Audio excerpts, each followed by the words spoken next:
এটা হলো Ghibli art, যেটা একসময় শুধুমাত্র প্রফেশনাল আর্টিস্টরাই বানাতেন। আর এই এক একটা আর্টের এক একটা ফ্রেম তৈরি করতে কখনো কখনো কয়েক ঘন্টা থেকে শুরু করে কয়েক সপ্তাহ পর্যন্ত সময় লাগতো। কিন্তু আজকে যে কোনো একটা সাধারণ ব্যক্তি এই আর্টটাকে মাত্র কয়েক সেকেন্ডেই বানিয়ে ফেলছে এআই এর মাধ্যমে। তাহলে কি এআই এই ধরনের আর্টিস্টদেরকে হারিয়ে দিয়েছে, নাকি এটা একটা নতুন ভবিষ্যতের সূচনা? ইনি হলেন হায়াও মিয়াজাকি, একজন আর্টিস্ট যিনি তার বছরের পর বছরের অভিজ্ঞতা ব্যবহার করে একটি আর্ট তৈরি করেছিলেন এবং তার নাম দিয়েছিলেন গিবলি। 1985 সালে যখন এই আর্টটি প্রথমবার জনসমক্ষে আসে, তখন একটি শিশু থেকে শুরু করে একজন বয়স্ক প্রাপ্তবয়স্ক মানুষ প্রত্যেকেই এই আর্টের প্রেমে পড়ে গেছিল। এরপর মিস্টার মিয়াজাকি তার বন্ধু প্রডিউসার তাকাহাটার সঙ্গে একটি স্টুডিও চালু করেন, যার নাম দেন স্টুডিও গিবলি, যেখানে তারা গিবলি স্টাইল অ্যানিমেটেড কার্টুন তৈরি করতেন এবং এর প্রত্যেকটি ফ্রেম হাতে আঁকা হতো। অ্যানিমেশন মুভিজের 1 সেকেন্ডের ক্লিপে প্রায় 15টি ফ্রেম থাকে এবং এই আর্ট অনুযায়ী প্রত্যেকটি ফ্রেম তারা হাতে আঁকত,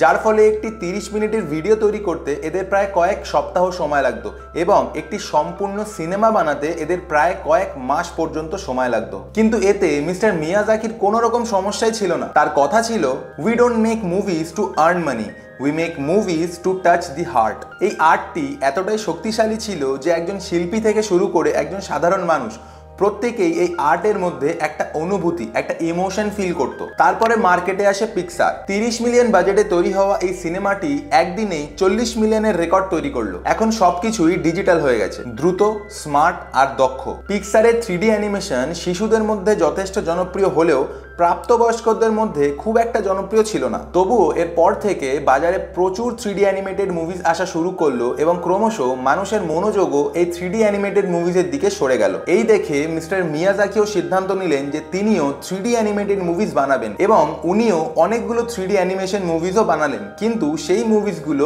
দর্শকের খুব একটা পছন্দ হলো না। এইভাবে 2003 সালের মধ্যেই গিবলি আর্ট প্রায় হারিয়েই গেল। তারপরে মার্কেটে এলো এআই। 2021-এ চ্যাটজিপিটি প্রথম এলো এবং 2023-এ সিদ্ধান্ত নেওয়া হলো যে চ্যাটজিপিটি গিবলি আর্ট রিক্রিয়েট করবে। তাই 2023 থেকে গিবলি আর্ট শেখানোর জন্য চ্যাটজিপিটিকে ট্রেন করা শুরু হলো। এতে 1 কোটিরও বেশি ছবি ব্যবহার করা হয় এবং প্রায় 2 বছরেরও বেশি সময় লেগে যায়। তারপরে গিয়ে এই বছর অর্থাৎ 2025-এ চ্যাটজিপিটি ঠিকঠাকভাবে গিবলি আর্ট বানাতে সক্ষম হয়। এবার একবার ভাবুন তো যে একজন আর্টিস্টের আর্টকে কপি করতে চ্যাটজিপিটির প্রায় 2 বছর সময় লেগে গেল। এর থেকে বোঝা যায় যে সেই আর্টটি কতটা অসাধারণ ছিল। আর তার চেয়ে অসাধারণ ছিলেন মিস্টার মিয়াজাকি। গিবলি আর্ট শুধুমাত্র একটি কার্টুন নয়, এর প্রত্যেকটি ছবিতে আপনি অনুভব করবেন একটি আবেগ, প্রকৃতির ছোঁয়া, গভীরতা, আরো অনেক কিছু। আর সেই কারণে গিবলি আর্টে কোনো একটা নেচারের ছবি দেখলে মনে হয় যে সত্যি হয়তো বাস্তবে এরকম একটা জায়গা রয়েছে আর আমরা সেই জায়গাটাকেই নিজের চোখে দেখছি। কিন্তু আজকের দিনে দাঁড়িয়ে এআই খুব সহজেই যে কোনো আর্টকে কপি করে ফেলতে পারে। আপনি একটা আর্ট বানাতে 1 বছর সময় দিন, এআই সেটাকে 1 মাস বা তারও আগে কপি করে ফেলবে। আর এমনভাবে কপি করবে যেটা দেখে আপনার মনে হবে যে এআই আপনার থেকেও ভালো আর্টিস্ট। আর এটাই হলো সবথেকে বড় সমস্যা। এর ফলে ভবিষ্যৎ প্রজন্ম কখনোই কোনো আর্টিস্টকে সম্মান করবে না। তাদের কাছে শিল্পী মানেই স্লো, কারণ যেটা একজন শিল্পী 1 মাস বা 2 মাসে বানাবে সেটা এআই কয়েক সেকেন্ডে বানিয়ে ফেলবে। তাই তাদের মনে হবে যে কেন আমি একজন শিল্পীকে টাকা দেব যেখানে এআই খুব কম সময় এবং কম খরচে আমার ছবি বানিয়ে দেবে। এআই আজকের দিনে প্রায় অনেক শিল্পীদের নিশ্চিহ্ন করে ফেলছে। এখন তো শুধুমাত্র গ্রাফিক ডিজাইনার এবং ফটো এডিটরদেরকে হারিয়েছে, কিন্তু ভবিষ্যতে যারা অ্যানিমেটেড ভিডিও বানান তাদেরকেও এআই হয়তো হারিয়ে দেবে। এবার একটা জিনিস ভাবো, ধরো তুমি একজন ভিডিও এডিটর যে কিনা দিনরাত কষ্ট করে নিজের ক্লায়েন্টের জন্য ভিডিও এডিট করো। অবশ্যই তার জন্য তুমি কিছু অ্যামাউন্ট চার্জ করো। এবার হঠাৎ একদিন এআই এসে বলে যে এই কাজটা আমি বিনামূল্যে করে দেবো, তাও একদম কম সময়। তখন তোমার কেমন লাগবে?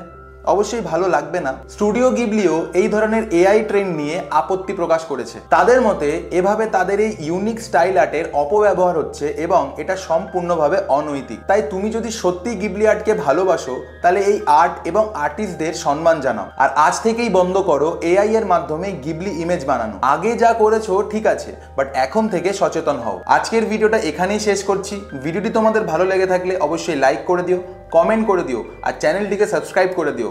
দেখা হচ্ছে আবার পরের ভিডিওতে। সকলে সুস্থ থেকো, ভালো থেকো, নমস্কার।